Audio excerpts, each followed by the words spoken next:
The Chicago Bulls have now fallen to 5-10 on the season, a season which has already felt like a long, emotional season for many Bulls fans. And considering we still have 67 games left, we're in for a hell of a ride. We're going to talk about the game that the Bulls lost to the Miami Heat. We're also going to talk about the reported interest around Alex Caruso and Patrick Williams and if I believe that or not. And we're going to get into, should the Chicago Bulls be more willing to move off some of their veteran pieces to really start a true rebuild? We're going to get to all that and more right after this. You are now tuned in to Chicago Bulls Central, your number one place for all Chicago Bulls news and content.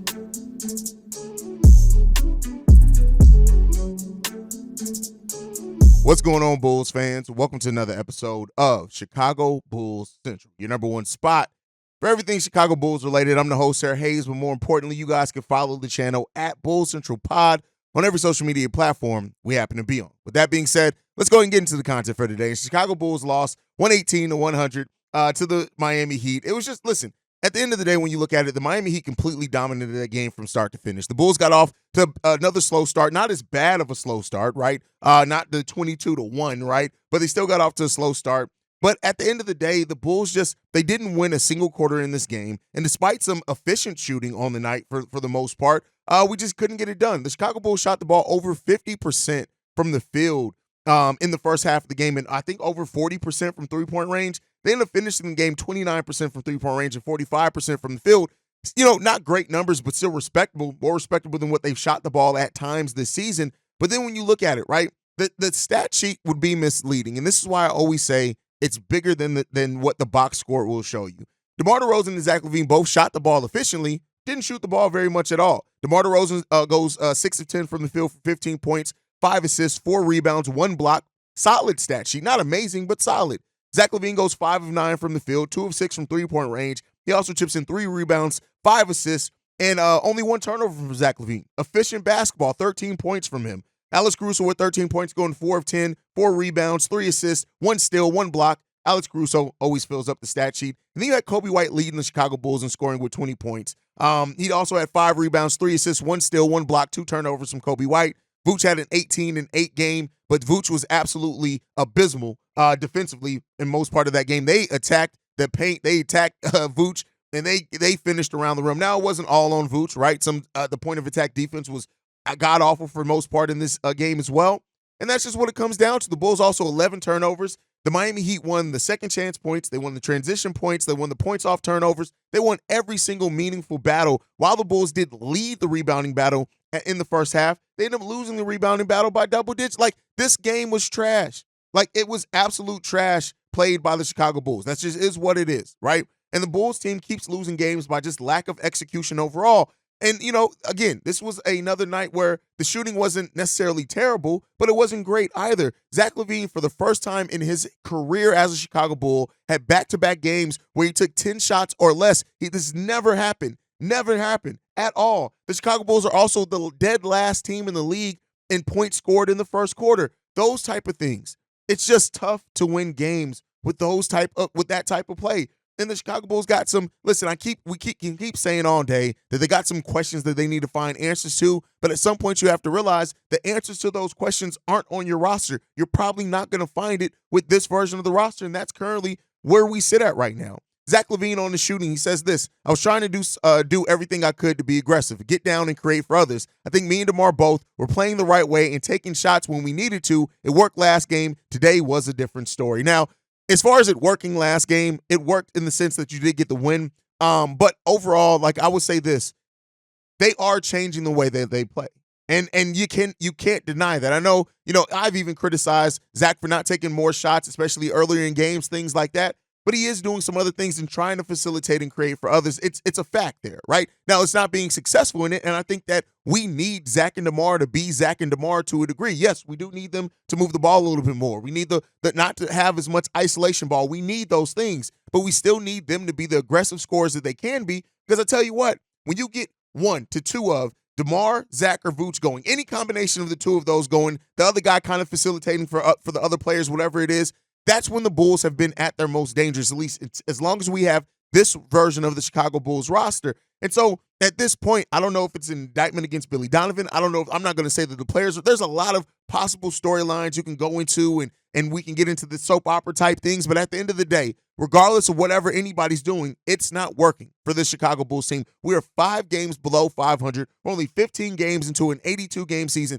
There are 67 games left on this season. And right now, it don't look, and doesn't seem like we're going to be able to pull it around. Now, depending whatever happens with Zach LaVine, could change some things, could change the outlook. We'll see what that ends up happening with that.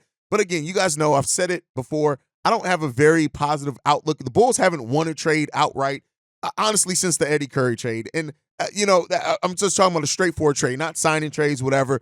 We haven't won one. And so at the end of the day, I look at it like this. The Bulls have to get the Zach LaVine trade right? Whatever ends up happening with it. And I know some Bulls fans are still holding out hope. Oh, well, maybe we're not going to – maybe we can do this. Zach LaVine's on his way out. And that's it. And I understand it from both sides of the totem when it comes to that. I understand Zach LaVine just wanting to go to a winning situation. And unfortunately, this Chicago Bulls front office and ownership has not created a winning situation for anyone.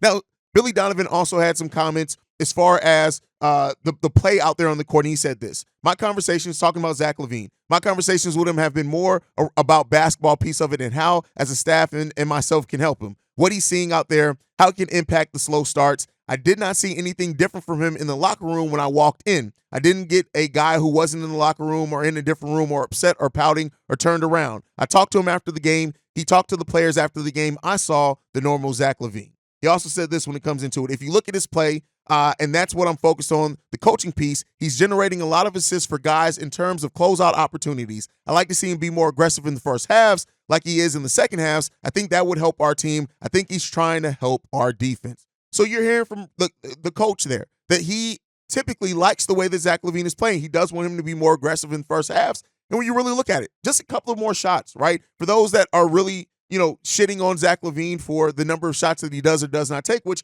I understand that as well.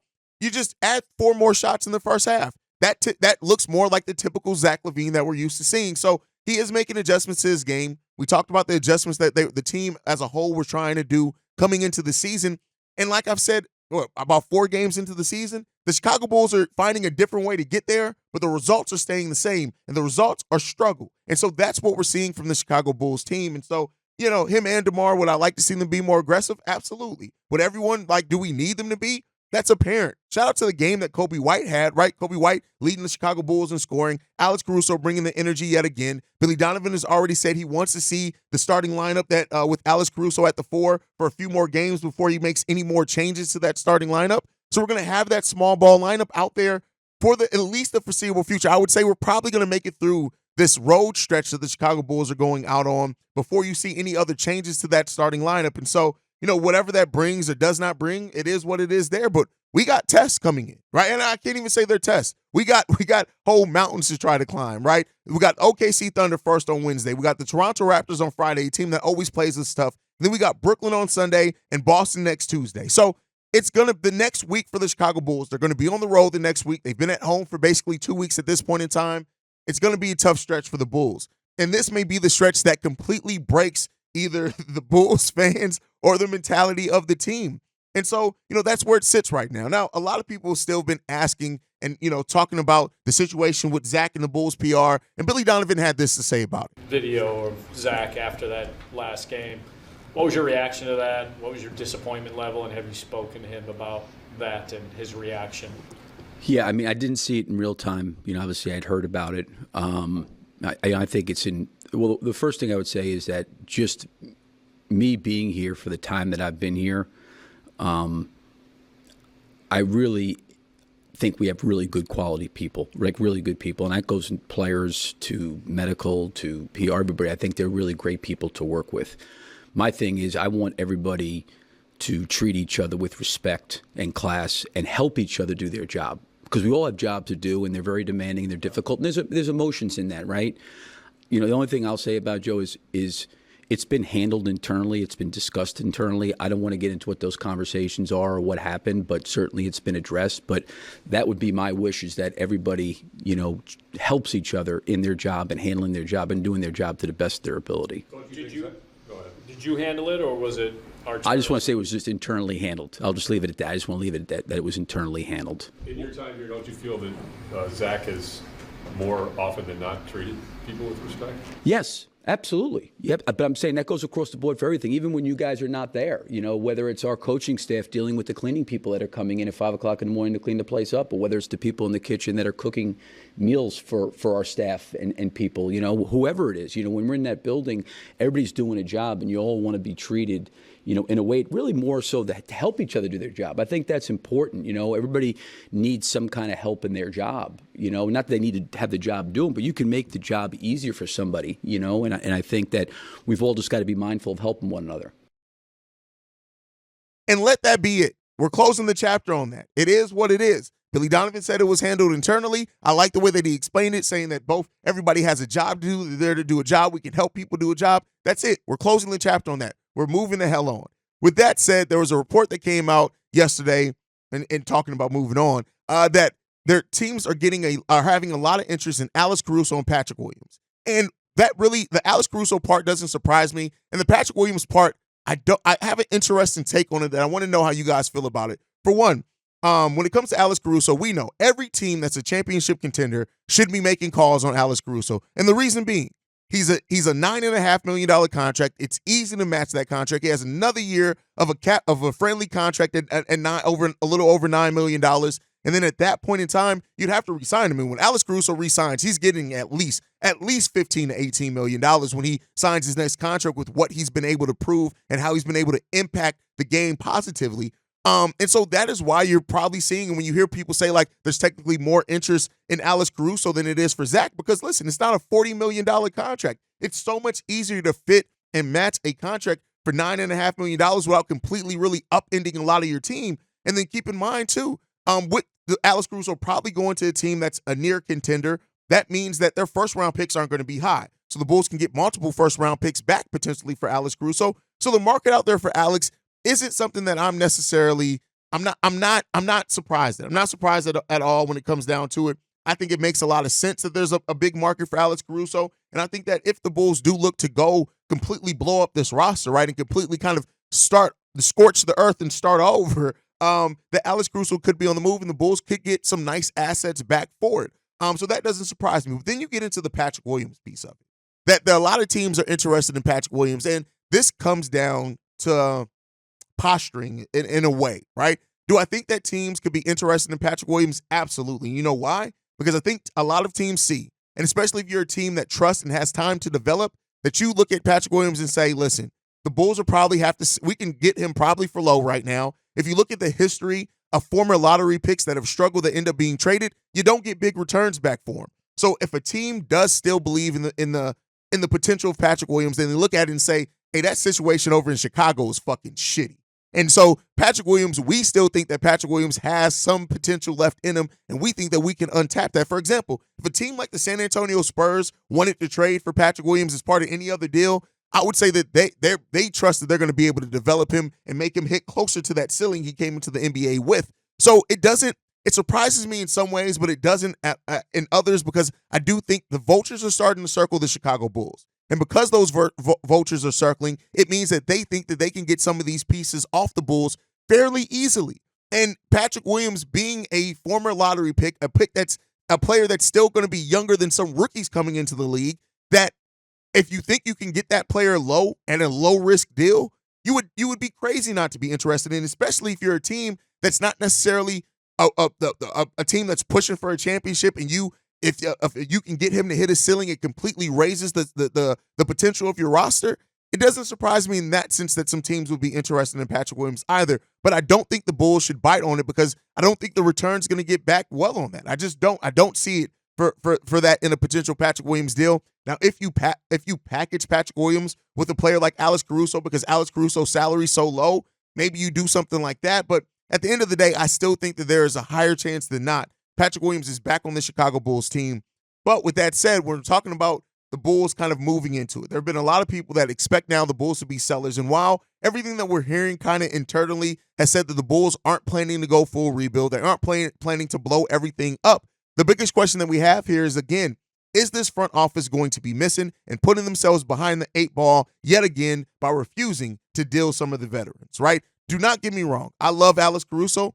I like DeMar DeRozan to a degree. I have my issues with DeMar as a player, but as a guy, I like DeMar. I understand what Vooch can be when he's used to his best of his ability, even though I think that slide may be happening. And that is why I do think the Bulls are in a position, or should be at least considering, moving off all 3 of the core 3. And the reason why I say that is DeMar's only getting older. At 34 years old, he's only getting older. At some point, that slide is happening. I don't think his slide will be massive because DeMar is just an efficient and smart player.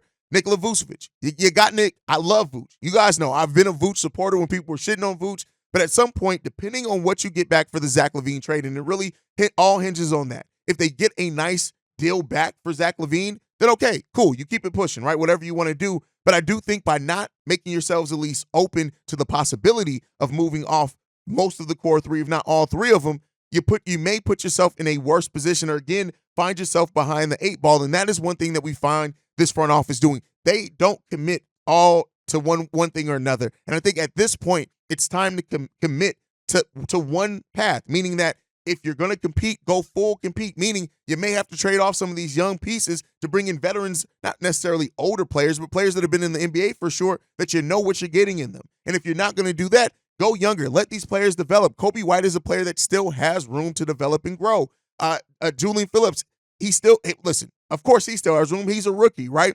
So I think that at some point, this team has to pick a true direction, not try to live in both worlds. Teams can develop while competing, but usually that means you've already been in or had a foundation of a team that's been making playoff runs for a handful of years. The Bulls team doesn't have that. So you have to ask yourself, really, what is this Bulls team doing by holding on to everything? Now, again, I do think that this all comes down to what you end up getting back in the Zach LaVine trade. And like I said, I know a lot of people are holding out hope that this thing doesn't happen. It's happening. You get with it. December 15th is coming, and at that point in time, that's probably when the rumors are going to even go in a fuller gear. We're going to get a picture of what the Bulls really want to do with this move that's coming. But that's kind of my thought process on it. You guys can let me know what you guys think on everything down below. But like I said before, the mailbag is filling up because Bulls fans are pissed, and we got a pissed off Bulls fan in the mailbag today. We're going to go to one voicemail. This one's from Tyler. What's up, Haize? It's Tyler. I'm calling from New Jersey. Love the show. But I don't really like the Chicago Bulls right now. Look, I have never, ever in my natural born life, and I've been watching a whole lot of NBA basketball, right? I've been watching, teams like the 2003, 2004 Detroit Pistons, a team that I grew up with.